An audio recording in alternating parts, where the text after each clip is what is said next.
Boa noite. São Vicente está coberta de lixo. A paralisação dos funcionários da Terracom completa hoje uma semana. A empresa afirma que a prefeitura deve 9 milhões de reais. Esta calçada lotada de lixo fica em frente ao único hospital municipal da cidade. Pessoas doentes e pedestres são obrigados a conviver com toda essa sujeira.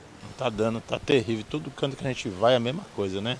São Vicente está abandonado mesmo. No centro da cidade, o cenário não é muito diferente. As montanhas de lixo estão cada vez maiores. De acordo com a empresa que realiza o serviço, a prefeitura deve cerca de 9 milhões de reais. O lixo é lixo, né? É uma coisa horrível, né? Isso aí é um descaso para a população de São Vicente, né? Tudo isso é lixaiada, é mosquito, é lixo, é tudo, como é que fica? Em julho deste ano, a Terracom já havia entrado em greve pelo mesmo motivo. A administração municipal tem sofrido constantes quedas na arrecadação de impostos e no repasse de verbas, devido à crise financeira do país. Só este ano, funcionários da Codesave, a empresa que realiza a coleta de entulho na cidade, cruzaram os braços 10 vezes por falta de pagamento dos salários. São Vicente não é a única cidade da Baixada Santista sem a coleta do lixo domiciliar. Cubatão está com o serviço paralisado desde sexta-feira. De acordo com a Terracom, a prefeitura deve mais de 16 milhões de reais para a empresa. Por meio de nota, a Prefeitura de São Vicente informa que vem realizando reuniões com a empresa responsável pela coleta de lixo e espera regularizar a situação nos próximos dias. Já em Cubatão, a Prefeitura conseguiu agora há pouco uma liminar determinando a retomada imediata do serviço. Em caso de descumprimento, a Terracom terá de pagar uma multa diária de R$40 mil. Nós mostramos na semana passada, aqui no Caderno Regional, os problemas enfrentados pelos funcionários do SAMU em Guarujá para atender a população na cidade. Hoje você vai acompanhar as denúncias dos funcionários de Santos, que são muito parecidas. Eles reclamam da falta de material humano, ambulâncias e até uniformes. Este funcionário, que não quis se identificar, conta que sua rotina de trabalho é sacrificante. Profissionais médicos, né, tem bastante falta desse recurso. Algumas vezes não tem médicos para saírem na ambulância, que é o serviço avançado, que é o suporte avançado.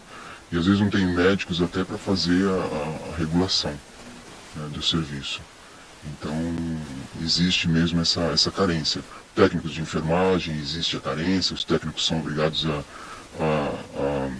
dobrarem serviço por necessidade, por não ter o recurso humano, né, para cumprir as escalas. Faltam até uniformes. Desde 2013, quando a gente recebeu a última leva de uniformes. Mesmo assim, nós não recebemos o kit completo de uniformes. Por exemplo, nós nunca recebemos capa de chuva para trabalhar na chuva, o que é uma necessidade, porque você faz atendimentos na chuva. Então, hoje, nós trabalhamos na chuva, o uniforme se molha e você tem que continuar no plantão. Cada um compra o seu uniforme e faz uso da sua verba pessoal para comprar os uniformes e trabalhar de forma adequada. E é caro, né? É caro. Uma bota adequada custa em média entre 350 a 400 reais. O presidente do Sindicato dos Servidores também critica a situação. Ele contabiliza a falta de ambulâncias. Nós temos 15 paradas, só tem 5 contratadas e 3 funcionando, o suficiente não é mesmo. Isso provoca demora, mau atendimento. Já existiram plantões onde não tinha condições da equipe médica, que compõe o médico, os 2 enfermeiros, né, o condutor, de sair para fazer o atendimento por falta do veículo. Para Fábio Pimentel, a terceirização do serviço causa ociosidade na mão de obra. Para piorar a situação, essas ambulâncias locadas já são contratadas com motorista, e isso provoca com que o motorista nosso de carreira fique sem ter o que fazer, fique parado porque não tem ambulância para ele trabalhar. O sindicato já acionou o Ministério Público. Para o presidente, a principal causa da situação é má gestão administrativa. Se não tem gente funcionando, se não tem material, desculpa, suficiente para fazer o trabalho, é o gestor que tem a responsabilidade. Isso é culpa de gestão, é falta de gestão. Essa falta de recurso técnico, de ambulâncias, de um sistema adequado, acaba refletindo num serviço inadequado, uma prestação de serviço inadequada para o cidadão. O que o funcionário público não quer. O funcionário público ele quer trabalhar, ele quer recurso para poder executar de uma maneira adequada, mínima, de prestação de serviço para o cidadão.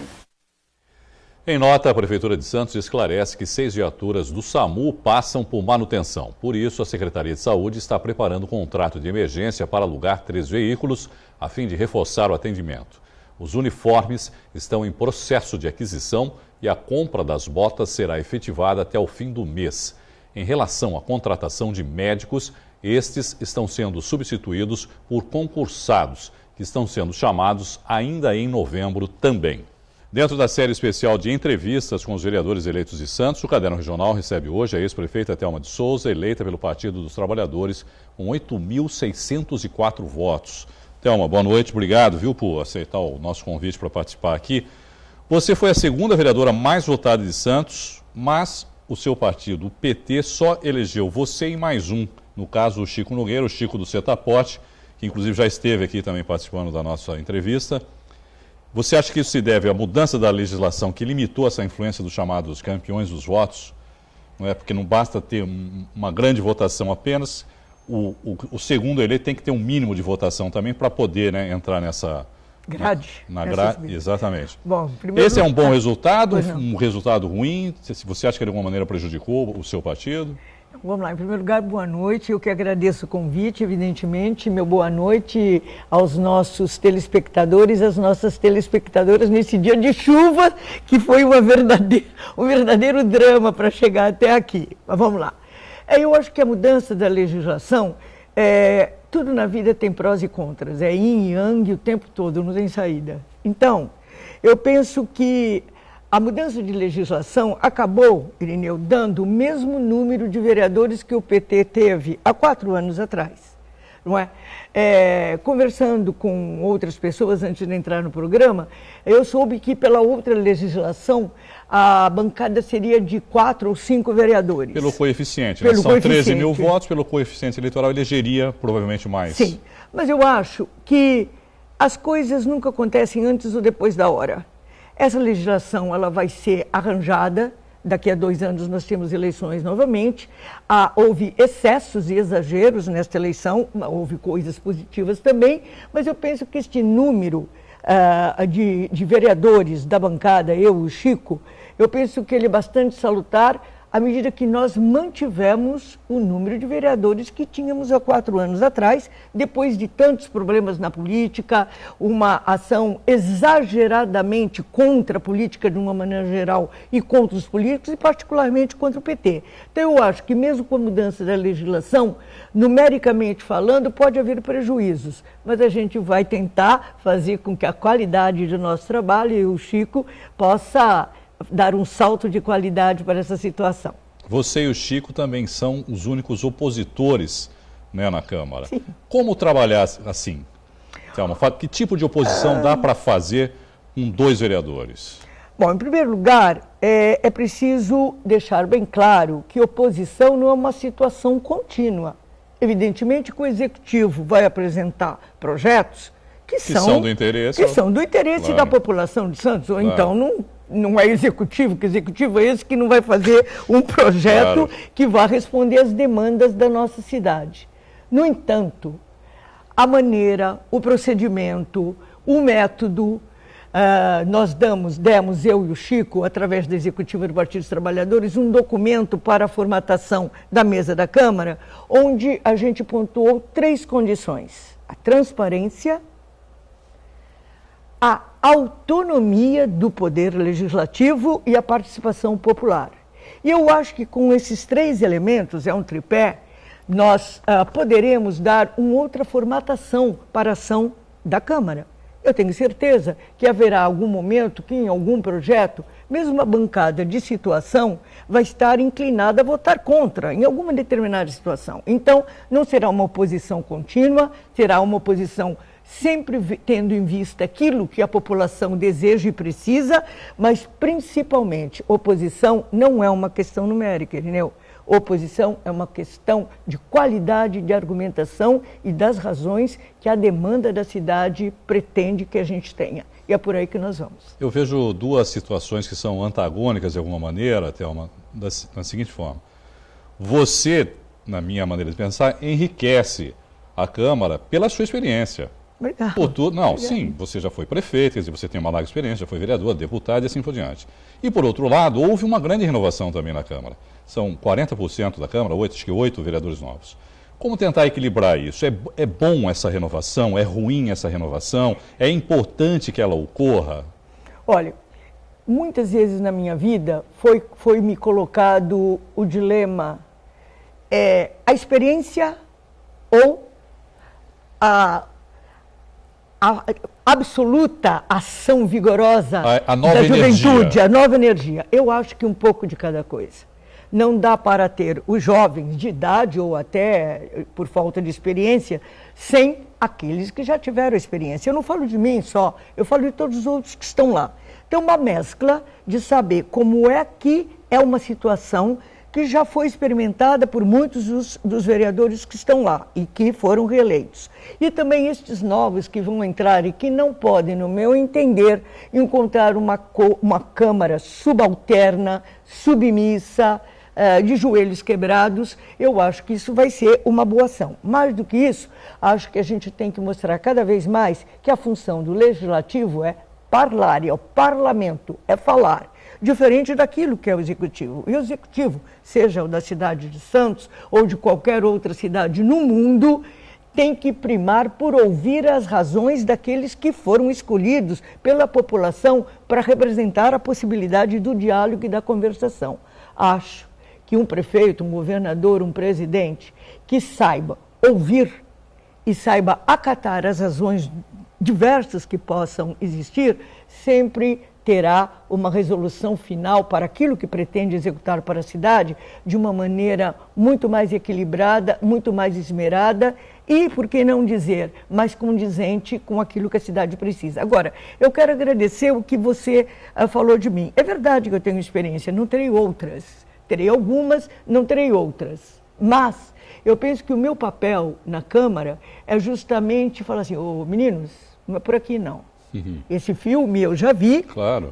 Não vai dar em nada, mas quer experimentar, porque eu aprendi na vida, não é na política, que a gente fala uma vez, a gente fala duas, na terceira, seja o filho, seja na política, vai fazer a experiência. Deixa de mão. Deixa de mão, vamos fazer a experiência, é isso que vai ser. Meu papel é ser equilibradora daquela Câmara. Agora, Thelma, você, como eu disse, ao lado do Chico, forma uma dupla aí de opositores. E também agora ao lado da Audrey Cleis, um duo feminino, que me parece ser pouco, né? Uma baixa representatividade para a Câmara das mulheres. Por que isso ocorre e como tentar de alguma maneira modificar isso? Olha, eu acho que é formidável que sejamos duas, porque na última legislatura não tinha nenhuma.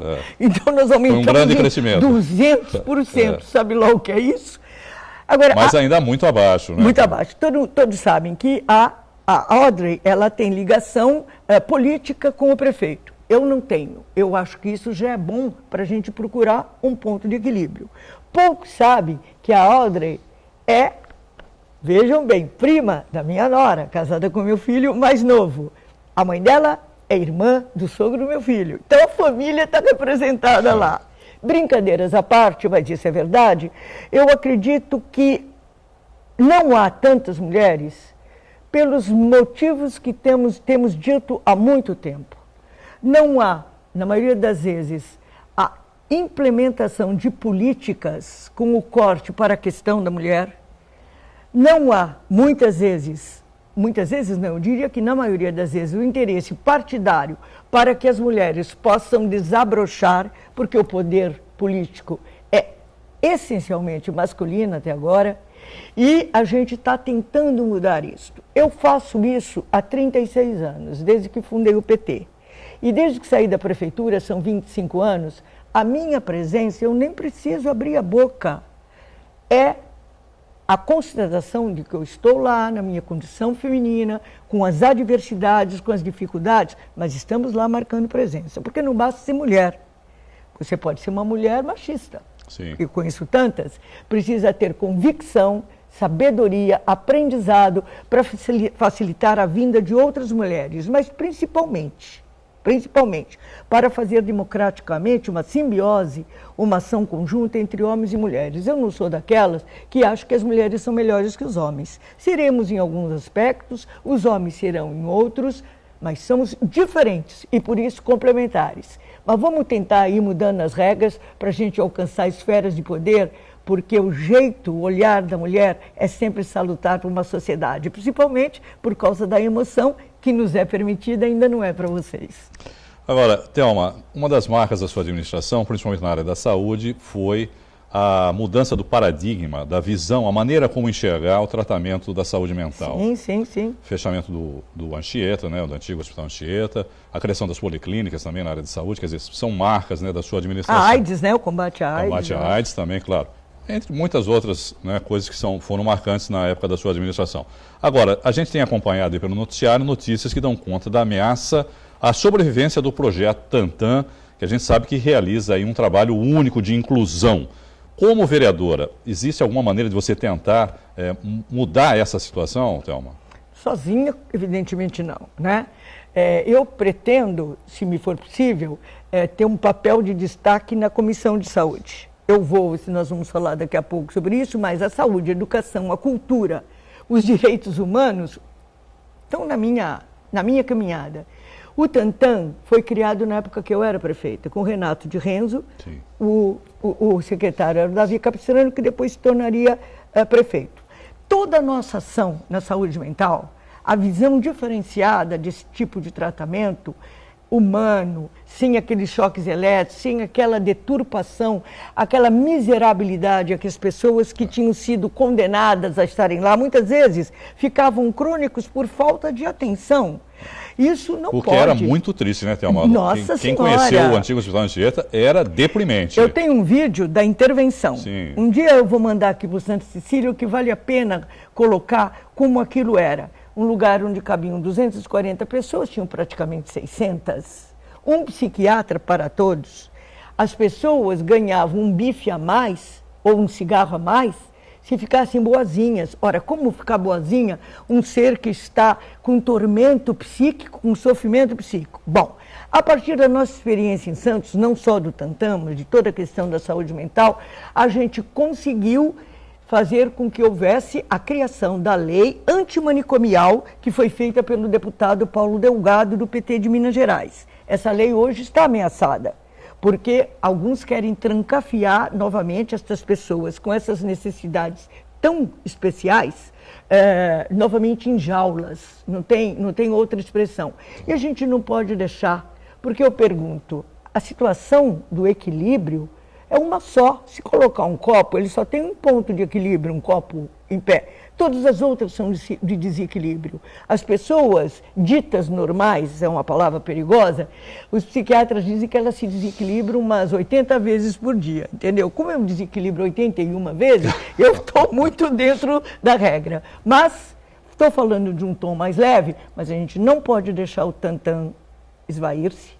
O Tantan é importante, a Cláudia Alonso é importante, o Renato de Reis é importante, e nós precisamos fazer uma ação para lá dos limites do Tantan, porque, na verdade, à medida que você sensibiliza as pessoas para a questão da saúde mental, para a questão tão delicada do equilíbrio do ser humano, da sua solidão, porque quem estava lá no Anchieta era a periferia, os negros, os mulatos, os deserdados da sorte, a lata do lixo, pior que prisão, a lata do lixo da sociedade. E nós não podemos permitir que isso volte a acontecer, e o Tantan é um elemento fantástico para isso. Claro que eu também serei uma alavanca para isso, mas no final, toda a visão de como se trata a saúde mental é uma concepção de saúde que passa pelo prefeito, que passa pelos vereadores, que passa por cada ser humano. E vamos conquistar essas pessoas mais do que algumas estão conquistadas. Não é fácil. Para a gente encerrar, Thelma, Que outras áreas de atuação você pretende estar presente e agir nesse seu mandato? Você falou aí da saúde, da ação social. Que outras linhas de trabalho você pretende ter? Eu não tenho saída. A saúde, por causa da minha marca, eu vou influenciar, eu vou disputar, eu quero ser a presidente da Comissão de Saúde. Se consigo ou não, vamos ver. Mas tenho que estar na educação, sou professora, tenho que estar nos direitos humanos, não tem saída. Tenho que estar na cultura, por favor, eu digo sempre, só a cultura é revolucionária, nem educação, é porque a cultura irrompe, ela é o que ela é. Todo mundo sabe, e aqui no estúdio eu tenho muitos companheiros que gostam de cinema tanto quanto eu, mas não mais. Ele sabe de quem eu estou falando, um dia eu digo aqui ao vivo. Mas eu não posso deixar de construir a Procuradoria Municipal da Mulher. Existe uma procuradoria especial com a Vanessa Graziotin, lá no Senado, outra na Câmara Federal com a Elcione, a ex-mulher do Barbalho, Cione Barbalho.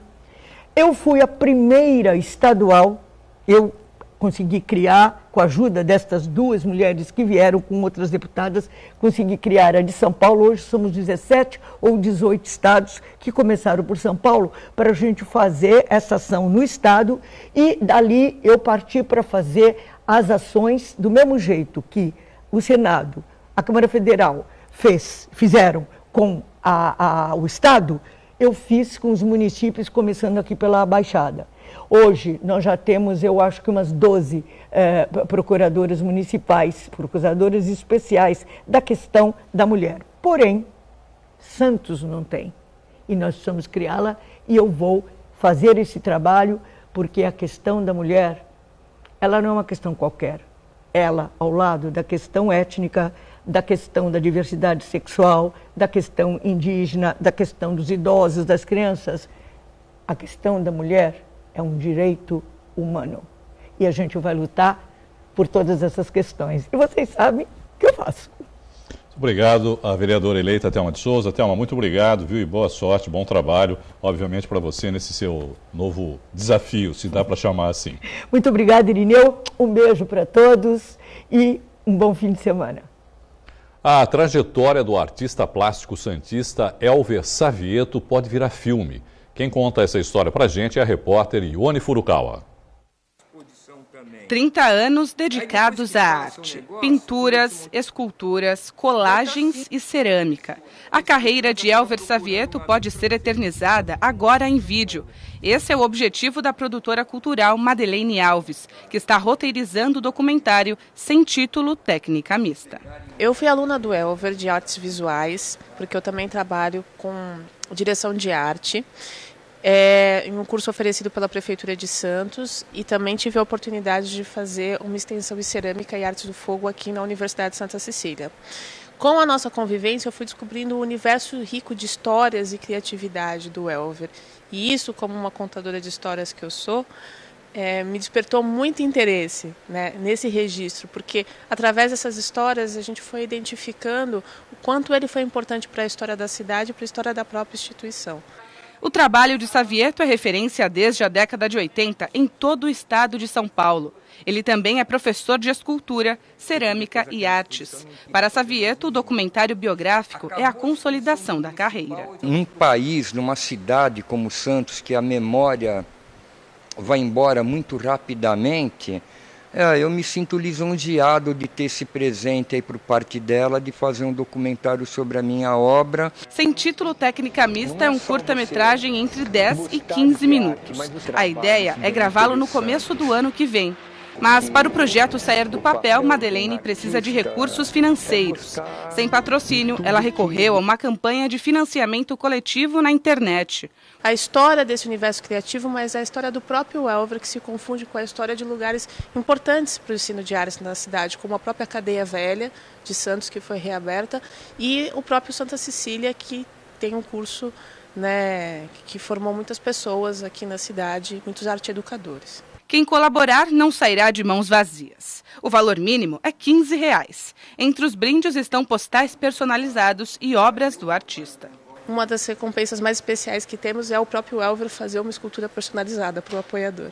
O endereço na internet para quem quiser ajudar é catarse.me. No site é só procurar o trabalho sem título técnica mista ou Elver Savieto com 2 T's. O objetivo é arrecadar cerca de R$17 mil. O slogan da campanha é um documentário sobre Elver Savieto, começado por Madeleine Alves e terminado por você. As pessoas falam que o meu trabalho é arte, eu acho isso daí muito divertido e muito legal.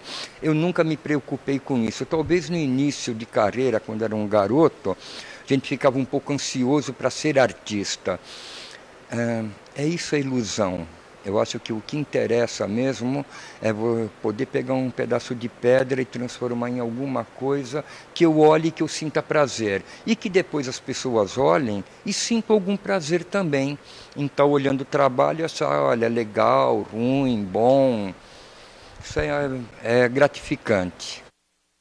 A edição de hoje fica por aqui. Você pode enviar fotos, vídeos e sugestões para o WhatsApp da nossa redação. O número é o 991411430. Você também continua bem informado acessando o Santa Portal. Eu volto amanhã. Tchau.